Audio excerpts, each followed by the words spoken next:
Olá pessoal, tudo bem? Hoje iremos trabalhar o conteúdo de citologia, a parte inicial, onde iremos ver as bases, os princípios que irão nortear o nosso curso ao longo de todo esse período. Vamos iniciar com um pouco de história do microscópio. Saber a origem do nome célula. Então, a célula vem do latim cella, que significa pequena cavidade. Então, é a menor porção de matéria viva.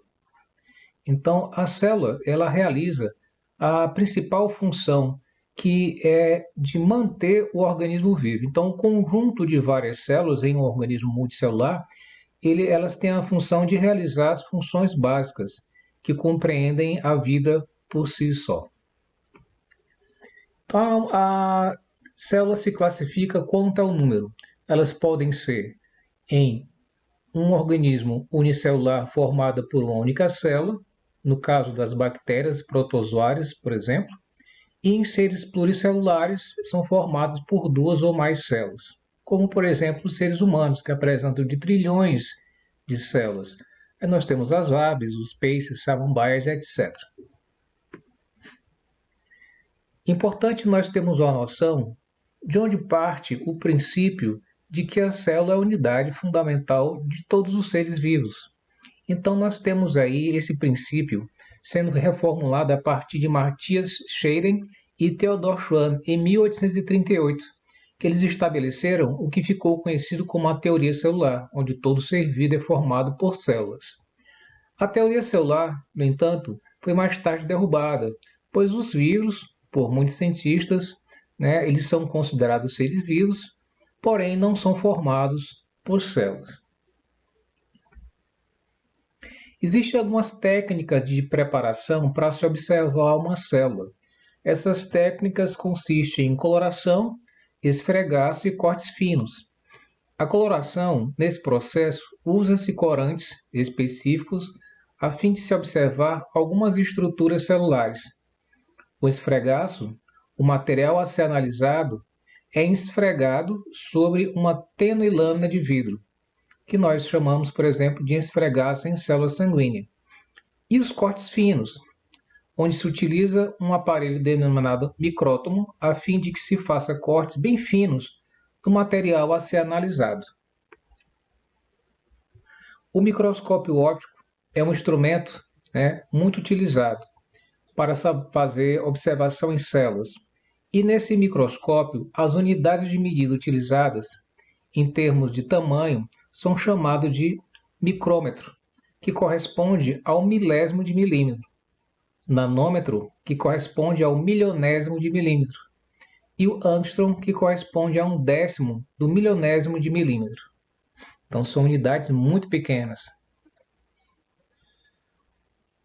Os envoltórios celulares podem ser vistos de forma macroscópica. Existem células que podemos observar. A gente pode dar o exemplo do ovo, Quando nós quebramos a casca do ovo, nós temos lá a gema e a clara, que são estruturas macroscópicas. E essas estruturas ela representa uma célula. E estruturas microscópicas, que são em grande maioria, que são visíveis apenas ao microscópio. Essas estruturas presentes nas células, elas são a membrana plasmática, o citoplasma e o núcleo. Nas técnicas de preparação e observação, como já foi mencionado, aqui nós podemos observar a técnica da coloração. Nessa amostra, foram coletados a partir de uma lâmina uma porção de um organismo, que nós chamamos de tecido, e esse tecido ele é corado com um corante, ou seja, uma tinta, que ela fica impregnada, ela consegue penetrar pela membrana das células e conter toda a parte interna da célula, ou seja, todo o citoplasma da célula com a cor do corante. No caso aqui, uma cor mais arrosada. Então, cada pontinho desse representa uma célula, onde foi corada por um corante. Aqui nós temos um espaço vazio entre as células, mas esses pontos com um rosa mais escuro, com as definições de formato, essas são as células que são definidas pelo processo de coloração. Aqui nós temos a técnica do esfregaço. Nós temos duas lâminas de vidro. Essas lâminas de vidro, elas contêm um ponto, né? Que esse ponto é exatamente uma gota de sangue, onde uma lâmina passa sobre a outra, e o que nós chamamos como resultado disso de esfregaço. Aqui nós temos a técnica de preparação por cortes finos. Essa máquina ela faz cortes muito finos em tamanhos de medida, né, que nós observamos nas, né, imagens anteriores, tá certo? Podendo chegar num tamanho de nanômetros. Então nós temos aqui realmente um aparelho que faz cortes com a capacidade muito precisa. Aqui nós temos um vídeo onde nós iremos demonstrar a vocês as estruturas básicas do microscópio.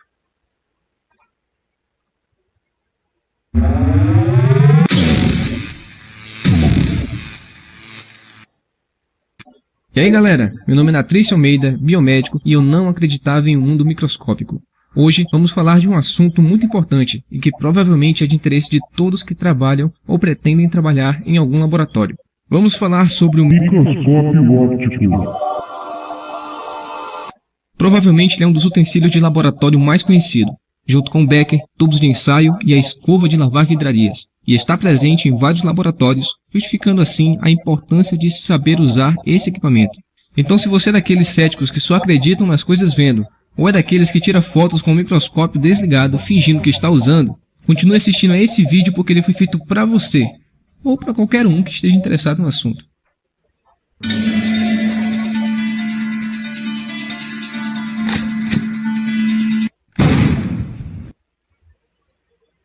O microscópio óptico é um instrumento que utiliza um sistema de lentes associadas em conjunto com uma fonte de luz visível, usado para ampliar e observar estruturas pequenas, dificilmente visíveis ou invisíveis a olho nu. Sua aplicação é muito ampla, sendo utilizada em diferentes áreas, como também para amostras diferentes. O inventor do primeiro microscópio ainda é incerto, mas já se sabe que os primeiros microscópios ópticos surgiram por volta de 1600, e a sua criação é atribuída a vários inventores, dentre eles Zacharias Janssen e o famoso Galileu Galilei. A popularização desse instrumento, no entanto, é atribuída ao comerciante de tecidos holandês Anton van Leeuwenhoek, que contribuiu significativamente. Para todos aqueles que nunca tiveram contato com o microscópio, provavelmente imaginam que se pode observar esses tipos de imagens. Entretanto, a realidade é bem diferente. Imagens com maior riqueza de detalhes são alcançadas utilizando microscópios mais potentes que não usam luz visível, como os eletrônicos de varredura ou de transmissão. Outras técnicas de microscopia óptica podem ser utilizadas, como a microscopia óptica de campo claro, escuro e fluorescência. Bem, os microscópios evoluíram, e hoje basicamente dividem-se em componentes mecânicos e ópticos, sendo compostos de lentes oculares, braço, pé ou base, fonte luminosa, diafragma, condensador, platina, pinça, charriot, macrométrico e micrométrico, objetivas, revólver e canhão. O condensador é o sistema de duas lentes convergentes que orientam e distribuem de forma igual a luz emitida no campo de visão do microscópio. O diafragma regula a quantidade de luz que atinge o campo de visão do microscópio, e faz isso por conta de uma abertura regulável, que aumenta ou diminui em diâmetro semelhante às máquinas fotográficas. Juntos, o sistema de lentes condensadoras e diafragma permitem o controle da concentração do feixe de luz que incide na amostra, o que melhora a nitidez da imagem. O mau uso desse sistema pode ocasionar dores de cabeça ao observador. A fonte luminosa é composta por uma lâmpada contida na base do próprio microscópio e apresenta um interruptor para ligar e desligar. Normalmente, vem acompanhada de um botão que permite regular a intensidade de luz. A lente ocular é constituída de um cilindro com duas ou mais lentes que permitem ampliar a imagem formada pela objetiva, podem ser de diferentes ampliações, sendo que a mais usada é a de 10 vezes. Também possibilita o ajuste da distância entre os olhos, corrigindo deficiências ópticas. Essa distância varia de observador para observador, sendo que um mau ajuste pode formar imagens distorcidas. As objetivas, por sua vez, são um conjunto de lentes com diferentes aumentos, e seu número varia de acordo com o modelo do microscópio. São as lentes mais próximas do objeto a ser observado, e as mais usadas são as de aumento de 4, 10, 20, 40 e 100 vezes. Já que a distância entre a objetiva de 100 vezes e a lâmina é muito pequena, toda vez que essa objetiva for utilizada, deve-se fazer o uso do óleo de imersão, que pode ser de cedro ou óleo mineral viscoso. Isso porque o índice de refração do óleo é semelhante ao do vidro, o que faz o feixe de luz não ser tão desviado para fora da objetiva, melhorando a imagem.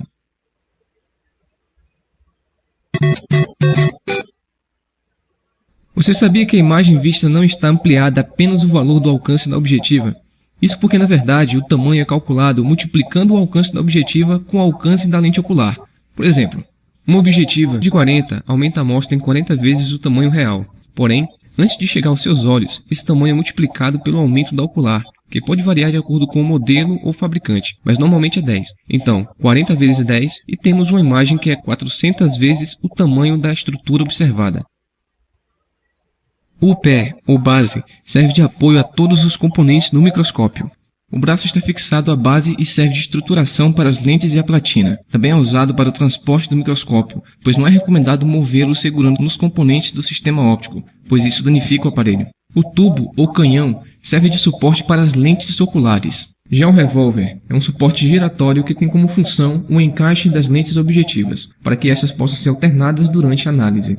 A platina é a base de suporte e fixação para a lâmina a ser observada. Essa observação só é possível por causa de uma abertura central, sobre a qual a lâmina é ajustada, permitindo a passagem de luz por meio do material, resultando uma imagem inocular. A pinça é a responsável pela imobilização da lâmina na platina. O chariot é uma peça lateral responsável pela movimentação da lâmina que está sobre a platina, possibilitando uma análise de vários campos da amostra. O parafuso macrométrico é responsável pela movimentação vertical da platina, permitindo focalizar a lâmina de uma maneira mais grosseira. Esse parafuso só é utilizado com objetivas de menor alcance, como as de 4 e 10 vezes, devido à distância entre a objetiva e a lâmina ser maior nesse caso. Enquanto que o outro parafuso, o micrométrico, também move a platina de forma vertical, porém de forma mais lentamente, e permite uma focalização mais exata, ou seja, um ajuste muito pequeno de distância. É utilizado com as objetivas de maiores alcances, como as de 40 e 100 vezes. À primeira vista parece ser uma fibra normal de algodão, mas ao focarmos mais de perto descobrimos um pó branco muito fino. Devido à proximidade dos parafusos micrométrico e macrométrico, muita gente com pouca experiência acaba trocando os parafusos durante a observação, quebrando as lâminas ou danificando as objetivas. Por isso recomendamos para aqueles que estão começando terem mais atenção com essa parte na hora de focar uma amostra. Se você não tem a mínima ideia de como focar uma lâmina e se acha um forte candidato para ser o primeiro da turma a quebrar uma, então se liga nas dicas.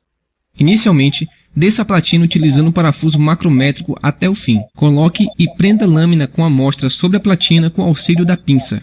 Ligue a fonte de luz e certifique-se de que a objetiva de menor alcance esteja ajustada para a visualização. Agora observe pelas lentes oculares e ajuste a distância entre elas de acordo com a distância dos seus olhos, até que você veja apenas um campo circular.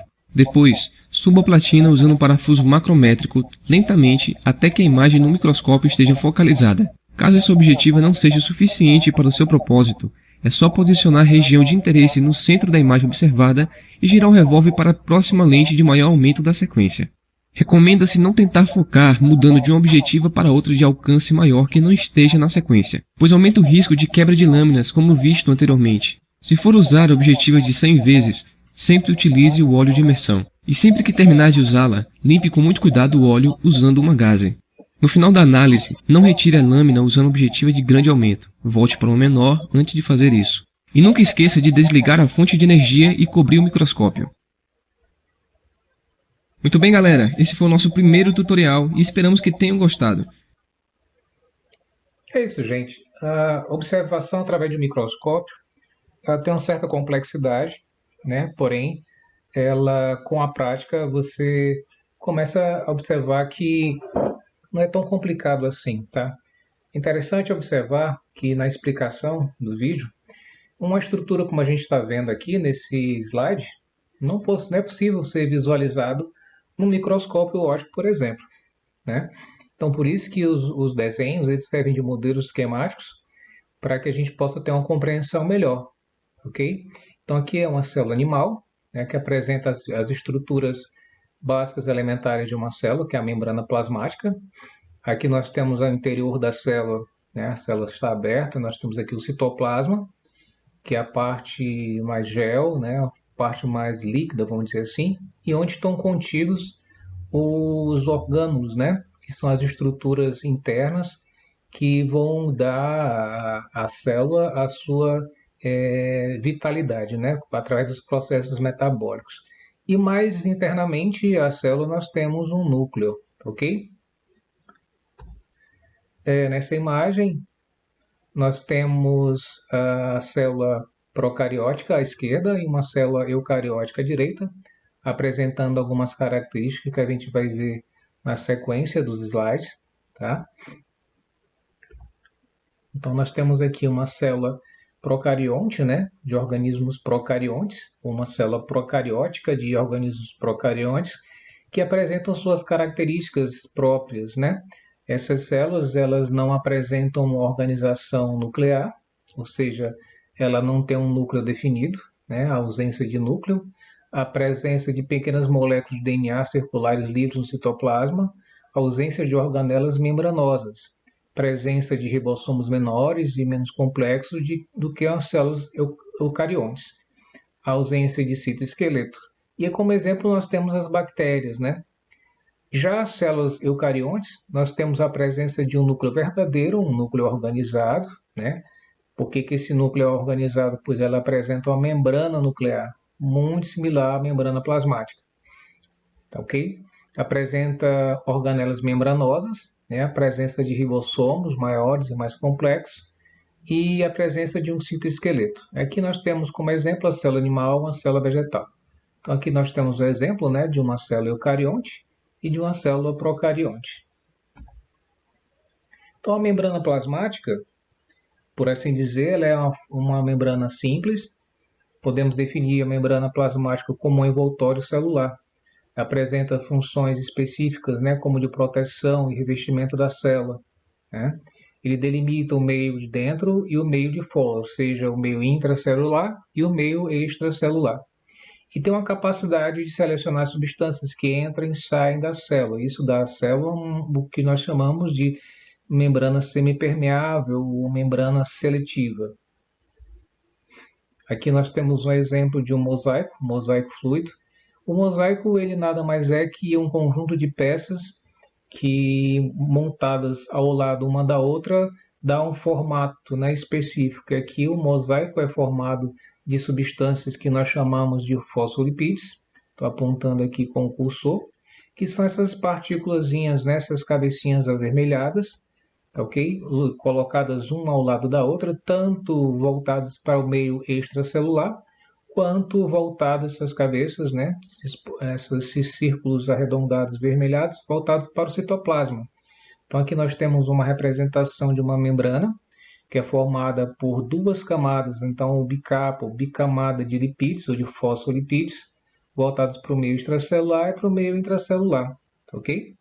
E inserido nessa membrana plasmática, nós temos aqui várias estruturas, como proteínas.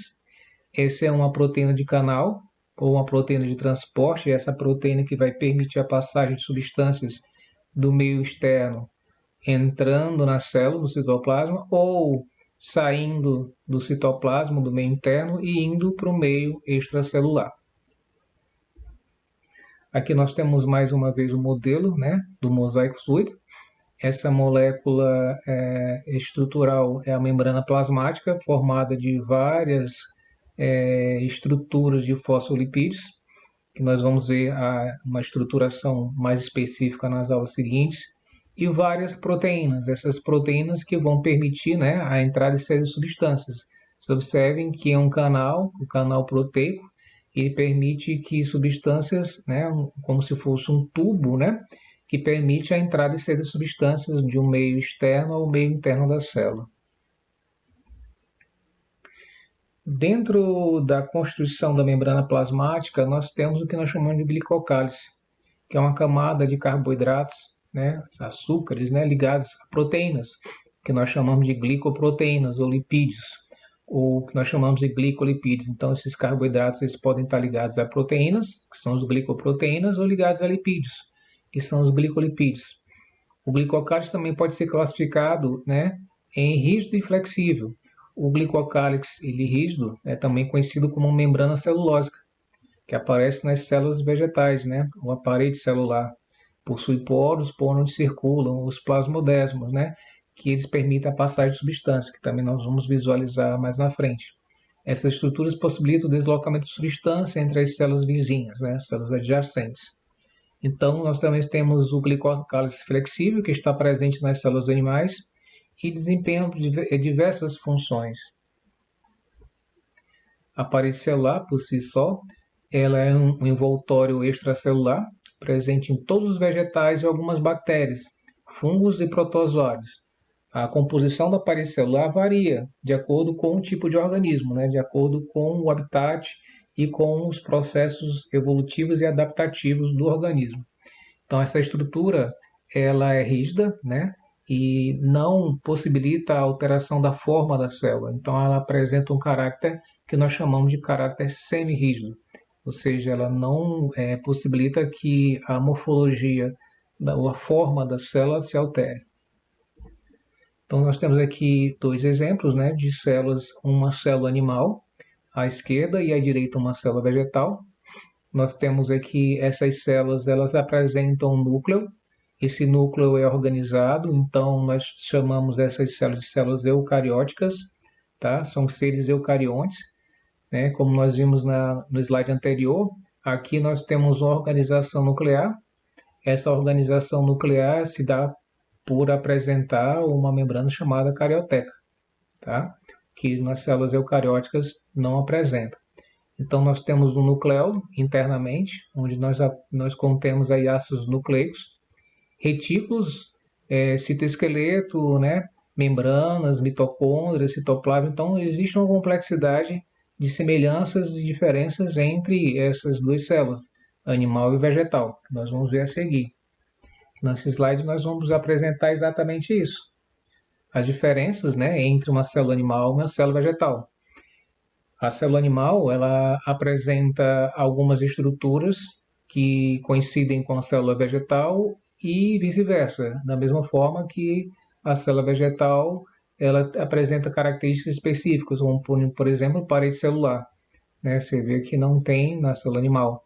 Centríolos nós encontramos aonde? Na célula animal, mas não encontramos na vegetal. Cloroplastos nós encontramos numa célula vegetal, mas não encontramos no animal. A presença e a ausência dessas organelas se dá muitas vezes em função do que desempenha cada célula. Então, se uma célula animal ela não tem cloroplasto, é porque esse cloroplasto ela é específico de uma célula vegetal. Esse cloroplasto, qual é a sua função? Realizar fotossíntese, que nós não apresentamos essa característica metabólica, então nós não temos o cloroplasto. Diversas outras organelas nós contemos igual às células vegetais, então nós temos as mesmas funções celulares de uma célula vegetal, por exemplo, tá? Em outros casos não, como eu me referi aos cloroplastos. Então, nós temos algumas diferenças, como por exemplo, flagelo, né? Nas células vegetais não tem. Então, essa imagem representa exatamente nesse meio, né, algumas estruturas presentes e ausentes em ambas as células. Aqui mais uma vez uma célula animal.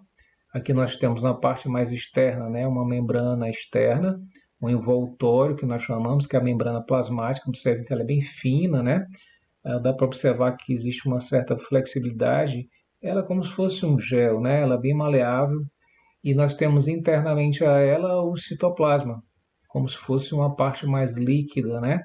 Tá ok? E nela estão contidos aqui os orgânulos, né? As organelas citoplasmáticas, como por exemplo a mitocôndria, os ribossomos, né? Vacúolos, complexo de Golgi, retículo endoplasmático, ok? E inserido nesse interior citoplasmático nós temos também o núcleo, mas o núcleo não é considerado uma organela citoplasmática, ok? O núcleo ele apresenta uma membrana externa, que é a carioteca, que delimita o núcleo, né, define essa estrutura. Isso faz com que essa célula se torne uma célula eucariótica. E a célula animal apresenta células, é um animal caracterizado como um ser eucarionte, ok? Aqui nós temos a célula vegetal, também de uma imagem mais definida. Aqui nós temos a parede celular, né, mais externamente, semi-rígida. ela não permite que haja grandes variações na forma, na morfologia da célula. Internamente nós temos a membrana celular, também presente nos animais. E internamente, na parte mais líquida, nós temos o citoplasma, contendo exatamente as organelas citoplasmáticas. Observe o tamanho desse vacúolo, né? Esse vacúolo tem a função de armazenar água, que é uma característica dos vegetais, né? Preciso fazer um grande armazenamento de água. E a presença dos cloroplastos, que são organelas específicas para realizar fotossíntese. Aqui são alguns modelos que geralmente são desenvolvidos nas escolas, que é uma proposta de atividade para vocês também, quem puder realizar. Isso aqui é de uma célula vegetal, depois nós vamos discutir por que eu estou dizendo que essa é uma célula vegetal. Que estruturas eu posso definir ao olhar essas células dizendo que ela é uma célula vegetal, né? Aqui também é uma célula também vegetal, ok? Ela é feita de biscuit, de forma bem simples. E aqui também é feita de isopor, né? É uma célula que apresenta algumas características específicas, apresenta um envoltório externo, como a de isopor ela é rígida, não é flexível, então a gente pode caracterizar como essa parte externa como sendo a parede celular. Internamente nós temos o citoplasma, e aqui eu tenho uma membrana envoltória, que é a carioteca, membrana nuclear, que vai isolar esse compartimento. Você observa que essa célula foi cortada, né, ao meio, e o núcleo também, então está expondo aqui o material genético, ok? Então, eu tendo essa estrutura interna do núcleo formada completamente, o seu interior não se comunica com a região do citoplasma, ok? Aqui mais um modelo. Esse modelo é uma que a gente chama de célula comestível, né? Formados aqui de elementos como bombons, né? Confetes, né? Aqui uma bolinha de goma também. Então, todas essas partes aqui compõem, pode ser feito em casa tranquilamente, que pode ser uma atividade a ser realizada na escola. Gostaria de finalizar essa apresentação de hoje com esse vídeo também muito interessante, tá? Que fala sobre a preparação de lâminas histológicas, tanto de células animais como de células vegetais. Vamos lá assistir. Todos nós sabemos que a célula é a unidade básica da vida. Mas será que ela é assim mesmo, dessa forma como é apresentada nos livros, revistas, fotografias? Então seria muito bom se nós pudéssemos ver nossas próprias células. Vamos fazer hoje uma prática em que nós poderemos coletar nossas células e vê-las ao microscópio.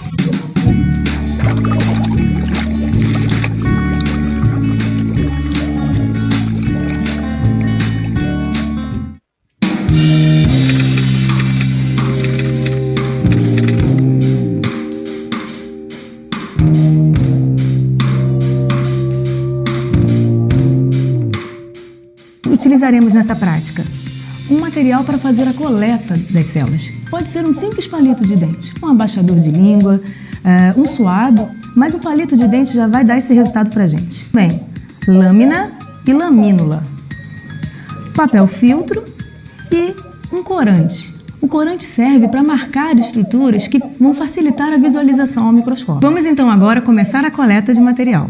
Nós utilizaremos as células que estão presentes na nossa mucosa interna da bochecha, da boca. Por que utilizaremos essas células? Esse tipo de tecido presente na nossa mucosa tem células que têm uma pouca coesão entre elas, então sai facilmente.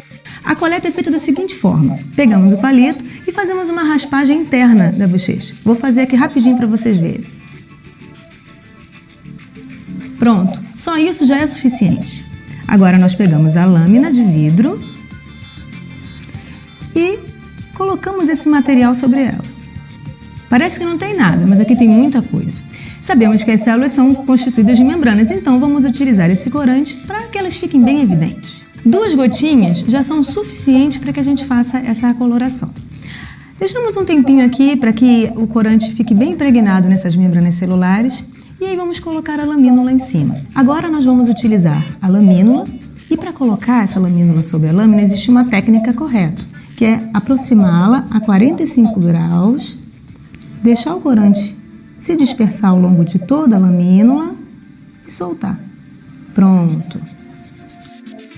Para tirar o excesso de material, de corante que está aqui, que pode vazar, a gente encosta o papel filtro e ele vai fazendo essa retirada. Pronto, a lâmina agora já está totalmente sequinha, né? E ela já está pronta para ser colocada no microscópio. Vamos lá? Assim que nós conseguimos encontrar o foco, com o ajuste micrométrico, passamos para uma objetiva com maior capacidade de aproximação. Já que nós encontramos aqui, vamos passar para a última objetiva, onde nós podemos ver mais de pertinho essas células. E com isso, o que nós podemos observar aqui? Nós conseguimos observar uma célula humana, no caso, eu estou olhando a minha própria, o que vocês podem fazer com as células de vocês, e vocês vão ver as estruturas básicas que compõem uma célula: membrana, citoplasma e núcleo. Nós estamos vendo aqui uma célula eucarionte. Nós somos eucariontes. Então tem um núcleo bem individualizado e bem marcadinho pelo corante, fica bem azul. Com isso, nós conseguimos observar uma célula animal.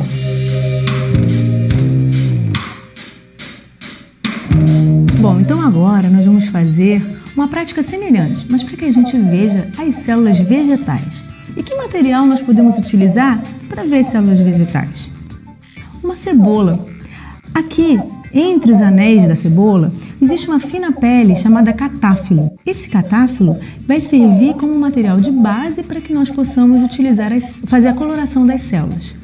Vamos pegar a gilete, vamos fazer um pequeno corte para que a gente consiga retirar essa fina pele entre os anéis. Com a pinça a gente pode puxar. Olha só.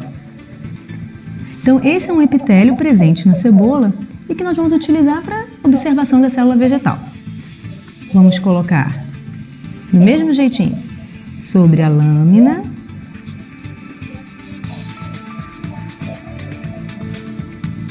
E vamos fazer também o uso do corante.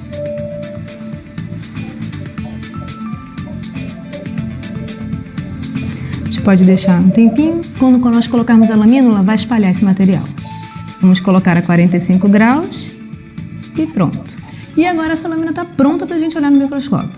E vamos ver então se elas são iguais ou diferentes das células animais que nós vimos. Então, agora nós estamos vendo células vegetais. E elas são diferentes das células que nós vimos anteriormente. Por quê?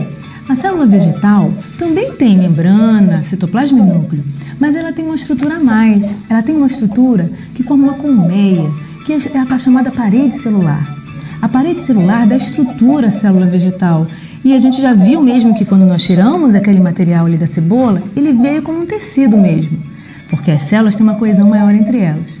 Então, quando a gente olha a imagem aqui ao microscópio, a gente vê que é bem diferente a célula vegetal da célula animal. Então, até a próxima numa nova aula prática.